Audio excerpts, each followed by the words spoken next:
Here we go. Ride through Houston, Texas, flexing, rolling through the SWAT. Repping for the city, hear 'em in the parking lot. Houston written across the jersey, ain't gon' never stop.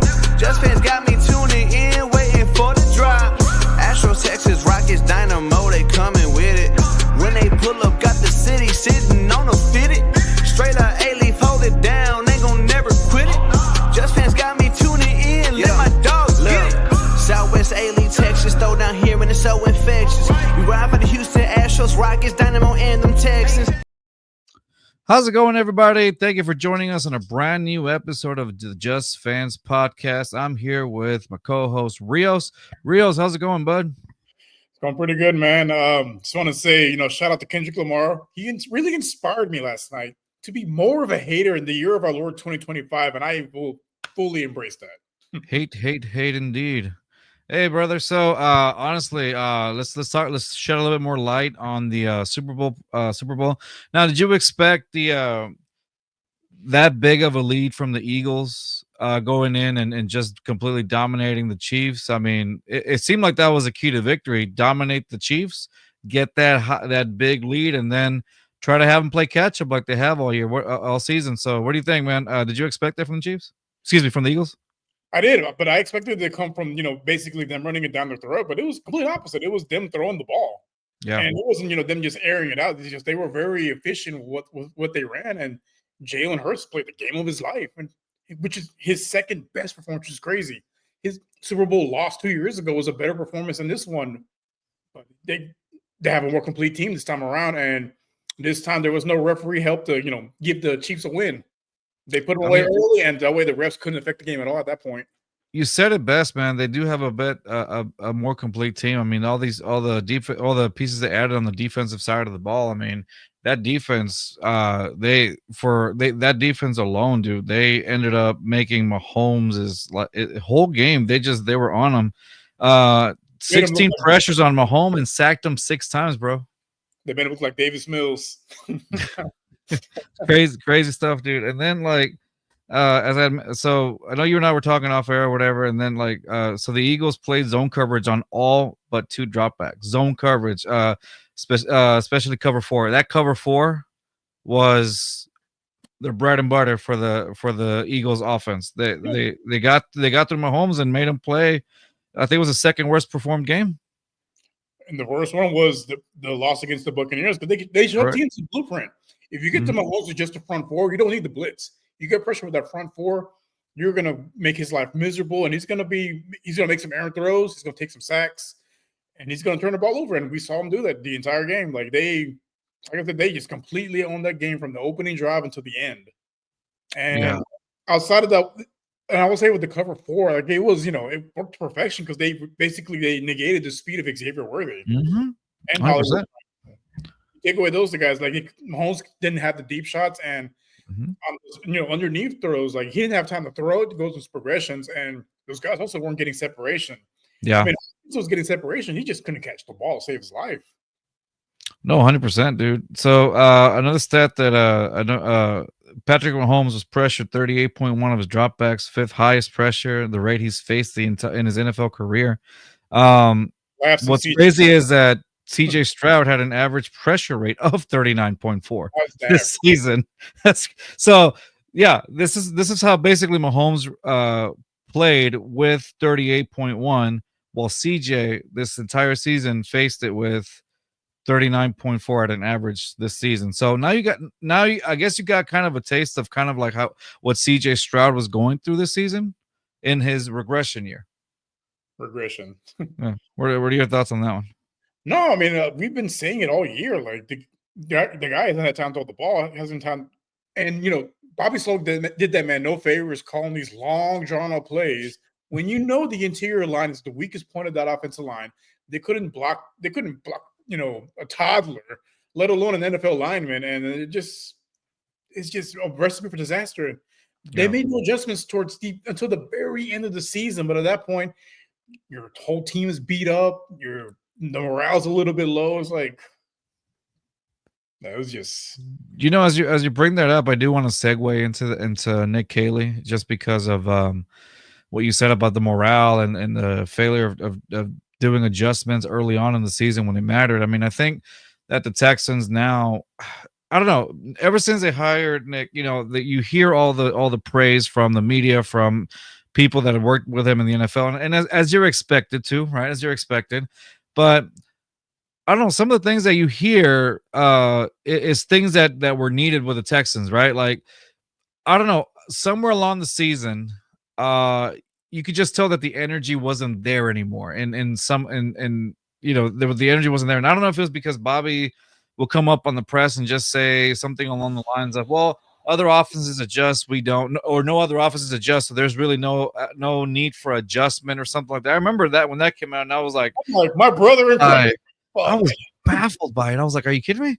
And then I was like, "There's tons of them to do." And then it just like it seemed like there was a lack of just effort, and I think it was like finger pointing at each other, like, well, it's the players that aren't executing. It's not the play calling. And I mean, maybe some of that may have been true, but like, I don't know, dude. Like, it felt like the energy wasn't there, and the will and the want just left the building. And with Nick Caley, like, all you hear is all those things, like, being borderline perfectionist and just making sure that everything gets done. So I think this is a good thing for the Texans. It's new blood, coming in a familiar system, and I think this will be a good thing, because if things are the way that you all the if what they're saying about Nick Caley is true, then I mean you can expect good things to come out of this offense. Yeah, like I've been saying all year, like I really wanted them to move away from the Shanahan offense, and I mentioned the McVay offense because Yeah. they incorporate what CJ Stroud does best: spread it out, quick passing games. Incorporate some more science, more efficient screens, like those Mhm. screens that Bobby Sugg would draw up. Like you could tell it was a screen. You knew exactly where it was going. If you had Xavier Hutchinson lined up next to Nico Collins, you knew exactly it's going to be a screen for a loss of 5 or 6 yards. It's like, and with the way, because I would catch a couple of Rams games on TV, and the way I like watching them because their offense, they don't have big name players. Like they don't have a big name running back. Kyron Mhm. Williams was undrafted. Cooper Cup was a late round draft pick. Puka Nacua, late round draft pick. They don't have a big name tight ends. Like they don't have big names anywhere outside of Matthew Stafford, but they're one of the highest scoring offenses, and they were fun to Yeah. watch because their offense was fresh. It was adaptable. Like you could tell like they changed it up week to week, and there was a lot of motions, and you could tell like they focused on what Matthew Stafford did well, and they focused on that. And I think if Nick Haley can bring that same type of offense and the same type of adaptability to this team, we're going to see this team, from being one of the worst offenses to possibly one of the best offenses. Oh, I agree. I think one of the areas of concerns that I really did have, and I mean, Texans fans can attest to this too. Like, tight end position has always been an issue for the Texans, like since as far as I can remember. It's Owen Uh, Daniels. Owen Daniels, for goodness sake, right? And then you thought you had something with CJ Fedorowicz, and then boom, concussions, and that ends his tenure right there. Um, Dalton Schultz, his first season gave the Texans some highlights, of course, and then but this past season, not too much to root for. Get lack of effort on the blocking, just it was abysmal, to say the Yeah. least. However, now comes in Nick Haley, and then he was a Rams tight end coach, so obviously that's something that he brings to the table, that in an area of need for the Houston Texans, right? One of the few. And so now I'm excited to see, hey, Dalton Schultz is in one more year of his contract. He's entering the last year of his contract. Now I do want to see where Dalton Schultz goes from here, because he's almost at a crossroads, right? It's like we I think all of us can either see where Dalton Schultz is headed to, and what direction. Will he end up having a season like he did his first season with the Texans, where he was a valuable player in the Texans offense, or is there going to be another regression, right? Or another option, what if the Texans do Yeah. choose to move away from Dalton Schultz, right? And at that point, do the Texans draft a tight end? And I mean, if you think about it, there is some really good tight ends in this draft It's class. a pretty deep class, honestly. For the tight end position. So, I mean, is there Rios? Is there a tight end that if you were the Texans and you say you decide to go in this route and use one of your draft picks for a tight end, is there somebody that you're looking at? like I mentioned on our other show, if Tyler Warren lasts past pick 15, I'm on the phone with whoever's drafting at 16. Hey, what do you want? Yeah. Because I think that's he's very reminiscent of like the best tight ends in the league right now. Like he has that skill set. He's a great blocker. He's a great pass catcher, and that's what you want. That's what the Texans need at that position. You need a guy that can take over games at that position. Be that security blanket when everyone else is covered. Big body guy, is fast, sure hands, and is a willing blocker. Like that's what you want from the tight end position. And if he's there at pick 16, if he's past pick 15, 16, if I'm Casario, I'm on the phone like, hey man, what do y'all want? But as long as it's not too steep of a price, and it shouldn't be too because they're only moving up maybe 8 or 9 spots. Yeah, you got so in the draft, you got your top I would say the top 5 tight ends you got right now are Tyler Warren from Penn State, Colston Loveland from Michigan, Harold Fannin Jr. from I believe the Bowling Green, and then Gunnar Helm from Texas, and then finally Elijah Arroyo, fifth from Miami. A lot to me out of all these. So after the Senior Bowl, they honestly, dude, Tyler Warren's got an 87.9 rating. Colston Loveland 87.4. Harold Fanning Jr. 85.6. Gunnar Helm 85.1. Elijah Arroyo 84.6. Like they're kind of like neck and neck almost at this point, right? Like I said, it's a deep class. It's a deep class. Like those, I don't think the only way that it would be, the only way that it wouldn't be an issue. There's a possibility that the Texans could get a tight end. I mean, how many of them are going to go in the first? How many out of those 5? How many tight ends usually go in the? Now you got teams that do need them. You got the Colts that need them. You got the Broncos that need them. You got the Chargers that need them. So that's 3 teams right there that are in desperate need for a tight end. Desperate need for a tight end. So it's a possibility with Brock Bowers. Like you see what having an elite tight end does for your team. And mind you, like their entire offense was abysmal, but he had almost rookie records from the tight end position for receiving, not just for rookie tight ends, for receiving in general. He was setting records so an elite tight end really opens up your offense because Brock Bowers is a pass catcher, great blocker. Like that's what you need from that position. And like all the scores mentioned for those 5 guys, like it's not a huge drop off from one person to the next, but what stood up to me about the most was Tyler Warren was the most productive in a competitive conference. Mm-hmm. Yeah, 100%. A guy that I like on mine, and I've told you guys about this several times. Can you hear me? Or did I go out in the?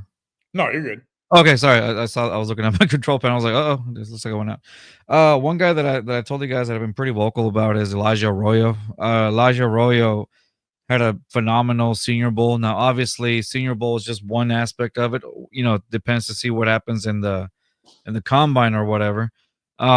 Maybe his draft stock goes up, but in the Senior Bowl alone, I mean, there's a lot of scouts that moved him up to tight end 3 in the draft, but it all depends on basically what happens on the combine, which is at the end of the month. So hopefully there's something going on with that kid. I mean, the speed that he's got, he's almost like a tight end wide receiver hybrid almost at that point. He's got pretty good speed. I think I mentioned in one of our shows that he's I think there was one point against Wake Forest who he reached like 21.8 miles per hour down the field as a tight end, 6'4", 245 pounds at the time. I mean, to get that type of speed, 21.8 miles an hour, dude, only 6 NFL receivers got to that level, and Nico was one of them, and so it's so he's up there in speed. I mean, I'm just saying, it's pretty elite up there. So definitely Elijah's going to land on an NFL team. Just depends on which one needs them, and I think if the projections are right, let's say Texans could be a team that may grab them if depending on what they decide to do. If they feel like with Schultz, they're just not going to and keep investing on him or whatever, or see how it goes, then that's another option that the Texans could take, going for a guy that's not going to be like a straight first round, but can kind of fall into the 3rd, 4th, maybe even 5th round category, depending on where it's at. That could be a viable option too. But again, a lot of things that is going to happen from here on until different scenarios. So it all depends how it all plays out from here to the actual draft.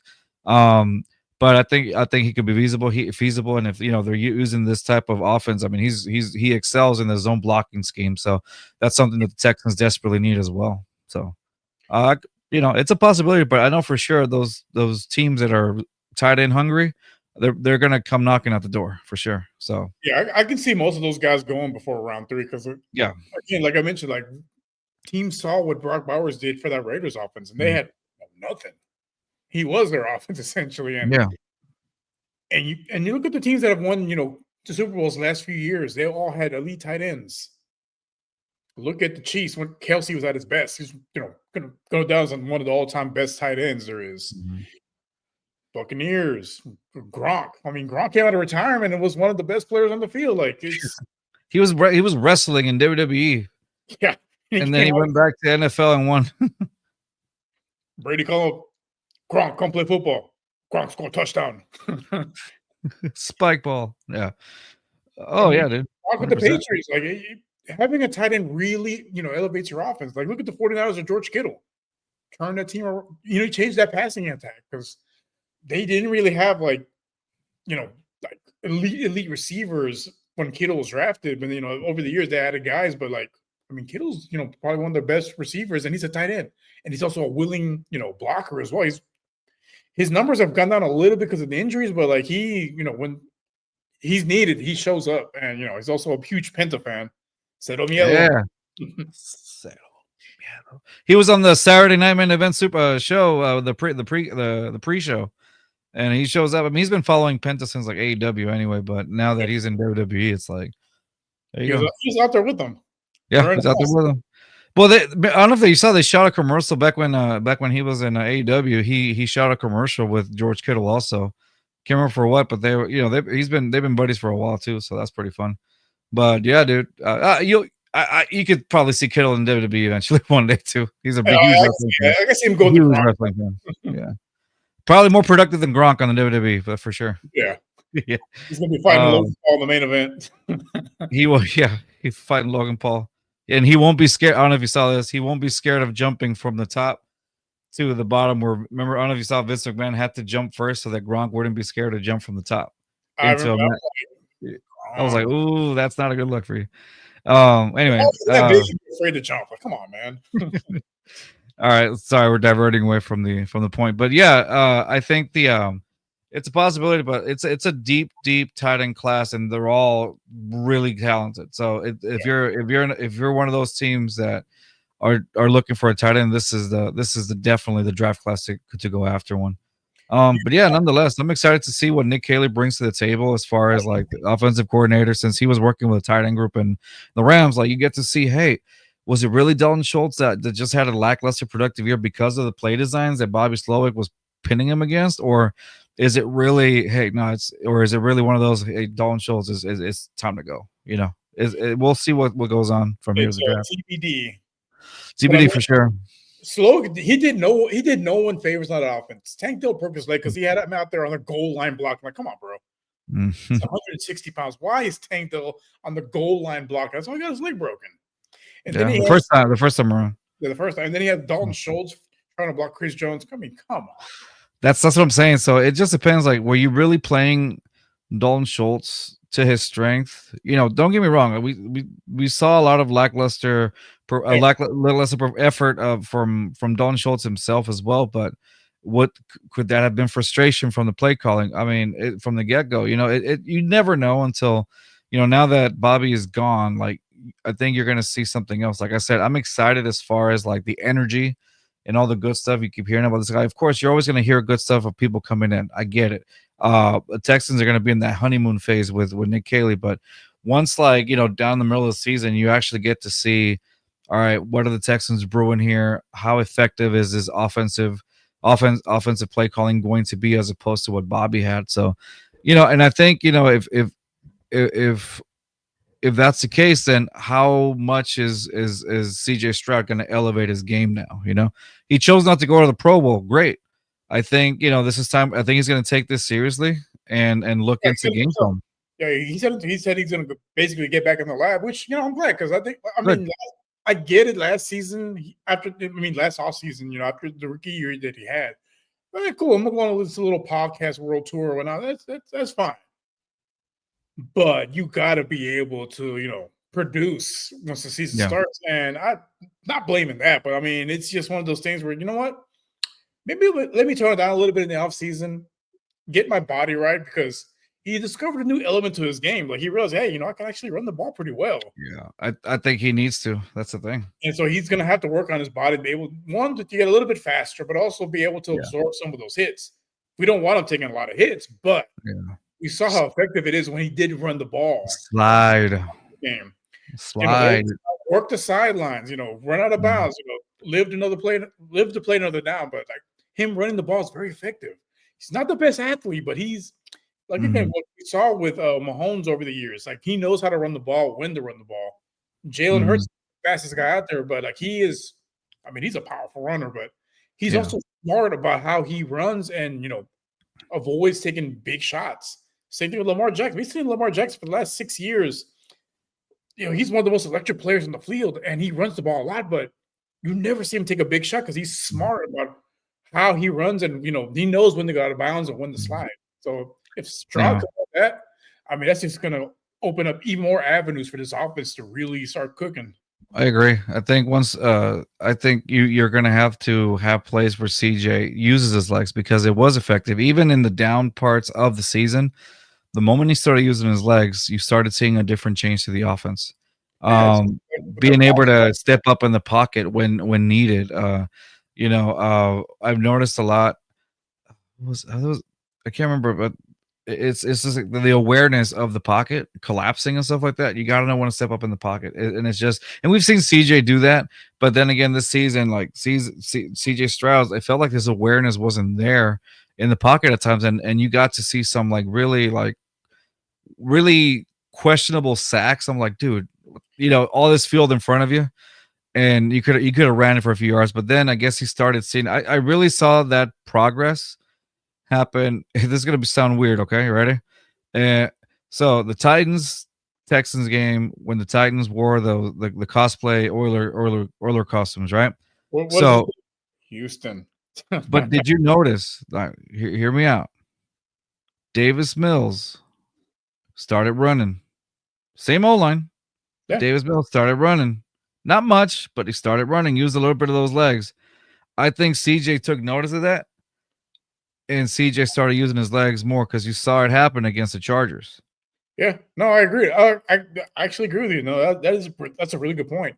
Because it's like if Davis Mills can do it, Also, the way that Davis Mills stepped up in the pocket in some of those plays, again, same O line, but he was able to step up and hold on to the ball a little bit longer to find good read and get the ball downfield. And I think Stroud, took notice of that. I think he played hurt most of the season. He hasn't been right since the Jets game. I mean, we need to burn MetLife Stadium to the ground because, man, that stadium is just cursed. It's safer to play in the parking lot. Seriously. Yeah. It's I think, and this is just a theory that I had. I'm like, you know what? After seeing that, because when I went back to look at the film again, and I saw Davis Mills, the way he stepped up in the pocket, I'll give credit where it's Davis Mills is how to step up in the pocket and run for extra yardage. Of course, he ended up looking like the letter L at the end zone when he fell face first. I mean, his body was 10 yards away from his neck in the end zone. Yeah, it was crazy. He got the first down on his neck alone. No, so it was crazy. Like, but I really got to see. I was like, you know what, Davis Mills, when it comes to that pocket protection, he knows how to step up and go for extra yards. He might obviously not the fastest good, reminiscent of like Matt Schaub when he would run into, for a few yards. And that was wild to see. But when you saw Davis do it, I think CJ took notice and said, I could do that. And it's weird because it's like you would think like, wait, didn't you notice that before? But then it's like I started seeing it more after that. I mean, I'm just saying what I saw. I'm just saying what I saw. And because throughout the season, I can't really recall, huh? He had chances to run throughout the whole year. And he didn't. But then I feel like he got a little bit of motivation seeing Davis just like run, and probably CJ is like, dude, I can do this. Probably not what happened, but I saw the pattern happen right immediately after that. Well, I think something people need to keep in mind: CJ Stroud is 23 years old. That's true. He's Jaden Daniels is older than CJ Stroud, and Jaden That's Daniels right. is a rookie. Yeah. I mean, Jaden it's all Daniels, experience. Yeah. Jaden Daniels is 25. Yeah. CJ just barely turned 23 not too long ago. Like he's still a young quarterback in this league, and he's gonna figure it out. Like I said, and he's when these younger kids, like what were we doing at 23? Like we, made I don't mistakes. remember. I don't either. But like we all made dumb mistakes, and but you learn from those mistakes and you get better. And he Yeah. hasn't even his physical prime yet. Yeah. So I mean, I think it's a learning. It's just learning from the game as he develops. Okay. So we touched on that. We touched on Super Bowl. We touched on tight ends. Texas. What do they do? Let's go. Let's head into the wide receiver. That's just a pretty The big big area of concern. Yeah. So and I mentioned this before. My take on like what could happen. Let's say again things are going to change left and right from here to the draft. So for me, let's just say the Texans keep the scenario where okay, we're going to keep everything just the way it is. We're not going to trade up. We're not going to trade down. All these things. And good Lord, Reels, what is going on the side of your neck? What? I'm like, that's all I can look at. Turn around. Tilt your head to yeah. Keep going. Keep going. Right there. Did you get a bug bite? Yeah. Mm. We're gonna go with that. Let's go. Yeah, it's a rash, right? It's a rash. It's a mosquito bite. Don't lie. It was your cat. Your cat just bit you. Your cat just bit you. No, anyway, sorry. I got my ADD went in. All right. So the wide receiver position. Okay. So as I was saying, it's something that needs to be addressed. Let's say that they don't sign Diggs, right? Hypothetically, they don't sign Diggs, and they decide to keep the draft picks. Let's just say they don't trade up, they don't trade down. Let's just say they keep the draft picks the way they are at the 25th, and then the 58th on the second round. Okay, so let's say the first round, I'd say they go with Booker from Alabama. Reason being, the Alabama connection. He's an internal guard, which is what they desperately need. And he's an SEC player, which are supposed to be. That's why it's supposed to be as close to the NFL as in college as anybody. So and Nick loves his SEC players. The Alabama connection is there. It just makes sense for me at this point, just right now. Again, if they don't trade up, trade down, whatever, they keep it as it is. Yeah. Then in the second round, there's how do you call it? The Texans pick on the 58th. One guy that I had mentioned before, who I'm pretty high on, is Xavier Restrepo from Miami, slot receiver. That's his thing. Slot receiver could fall under that, obviously, depending on his combine too. He did pretty well in the Senior Bowl. Depending on his combine, how it goes, he's kind of slated to be middle of the second, late second round, whatever, in that category as of right now, right? Possibility that if the Texans don't want to sign anybody and use cap money, that's a possibility that they can go to, because this guy specializes in the slot. He is quick-witted, he is very intelligent, and he can get through defenders pretty quick and get through and get separation. And that's something that the Texans were struggling like crazy after the Stephon Diggs injury. They couldn't get separation. John Mechie and Xavier Hutchinson just couldn't separate from the defenders. And that's where you saw CJ just kind of like, run out of options there at that point. Yeah. And of course you saw, see Schultz over there trying to block Chris Jones and stuff like that. And so obviously, right. They couldn't get any separation. So I think you need a guy that can create that separation, a guy that's quick and savvy like Restrepo. I think that would be a decent option.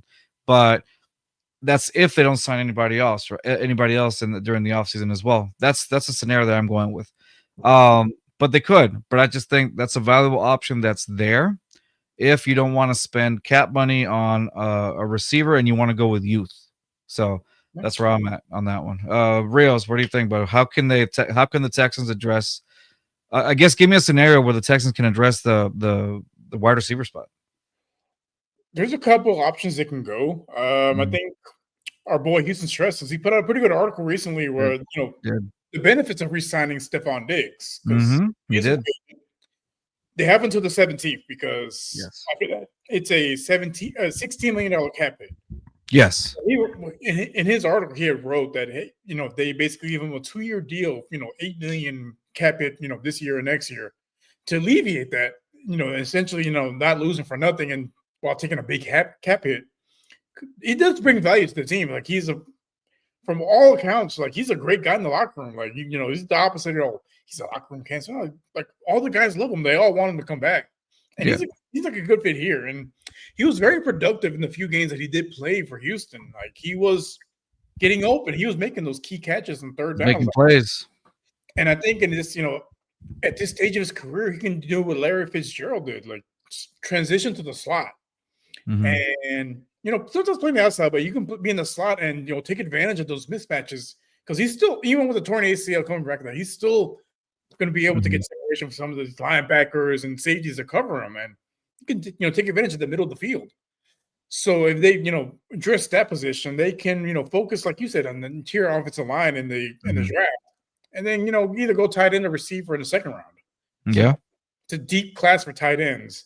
Yep. And it's not a huge dropper from the first 3 or 4 guys, and that'll address a lot of holes. And there's also the possibility of if, say, for example, they don't go with Diggs, we'll take the cap hit, it's not worth it, blah blah blah.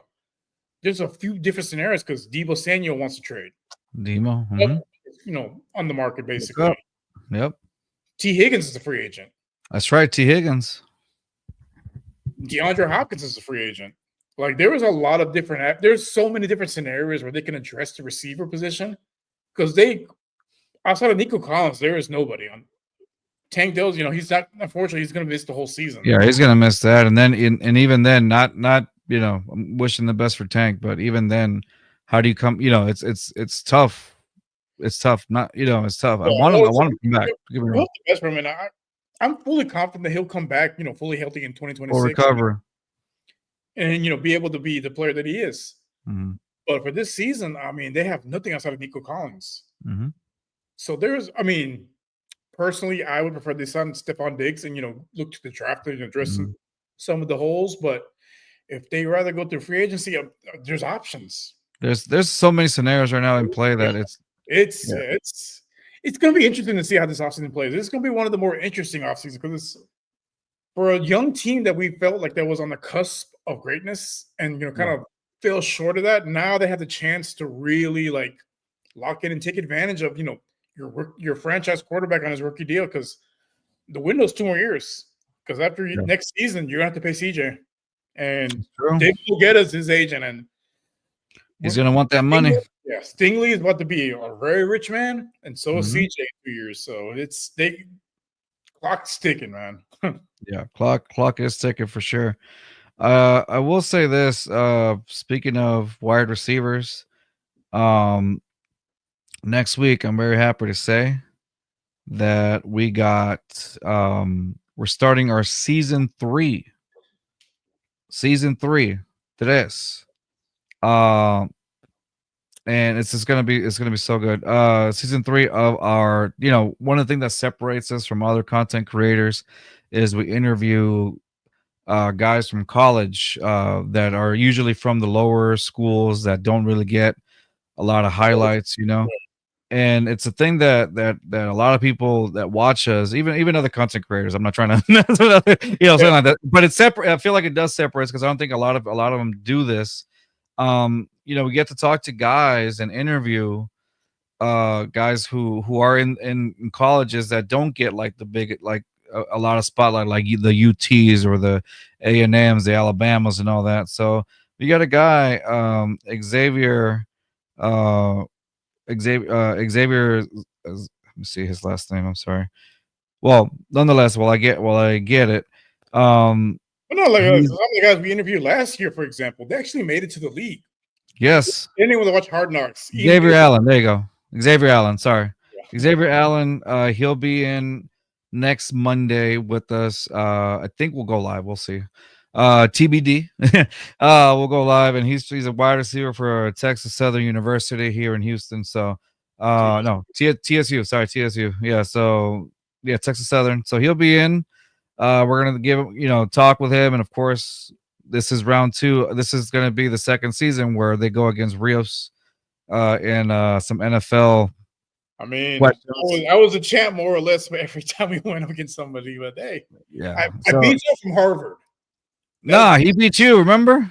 No, One of those questions was we talk. Oh Harvard. I'm sorry. I was thinking of Howard. My fault. That no. was I yeah beat the the guy Howard from Harvard. Harvard University. Yeah, you're right. You're right. Yeah. I So that beat was a fun. graduate. Huh? Take that. Take that, Howard. Harvard. They come at you get a letter later on. You get a letter in the mail. Come join us. Full pay tuition. Oh yeah, All right. my mom. Uh you take the cat with you. No. But yeah, no, honestly, we'll be back next week. We're starting season 3. We're gonna have some people come in. You guys get to know them. Hey, there's a possibility you might see them in the NFL next season. It happened with Jalen Coker, one of my favorite interviews that we had. Jalen Coker, Yeah. Rios asking that $1 million question, very important. What was it, Rios? Who is your starter Pokemon? Yeah, Charmander, Squirtle, or Bulbasaur? This is what separates the men from the boys. He answered exactly, correct. and he answered correctly. The gorilla and our other co-host gorilla, he picked Bulbasaur of all fucking Pokemon. Like, get out of here. That man is a menace. That's I why don't he's know not why here. he would. That's why he's not here. Yeah, that's why he's not here. He's banned from the show he's punished. He's like, But nonetheless, I mean, we've had some guys, that have made it. Like I said, of course, geez, another one that who made else? it to the Jalen Coker. I'm trying. Ian Wheeler. Ian Wheeler. There you go. He was on Hard Knocks. The guy was on Hard Knocks. He tore his ACL. Basically stole the show. The show was about Caleb Williams, and then he ended up stealing the show at the end of it. Because he had a really great good guy. chance of making that 53 roster, and we were rooting for the guy. And it sucks that he tore his ACL, but hopefully, he's fully healed by the time training camp starts, and he has a chance to earn that roster spot. Because I mean, the kid's great, and we wish the best for him. And honestly, a couple of guys that we should mention. Trey Vavel from we also interviewed him. He was unsigned. He was in the Falcons for a little bit, but he was part of the cut, but he still got to be in all of the training training camps.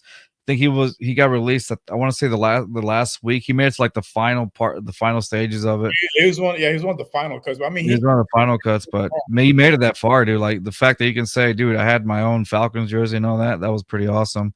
Trey Vavel, Clay Fields, the third was also another guy. He was with the Colts for a little bit. He was he got in I think he was in, I don't think he reached practice squad, but I know for sure he was with also in training camp and things like that. So, like I said, these guys from these schools that don't get all the highlights like whatnot, like it's still fun to see because again, you might see him here. Like as prime example, Jalen Coker, dude, when he came through here, like I said, Rio's asking that $1 million question.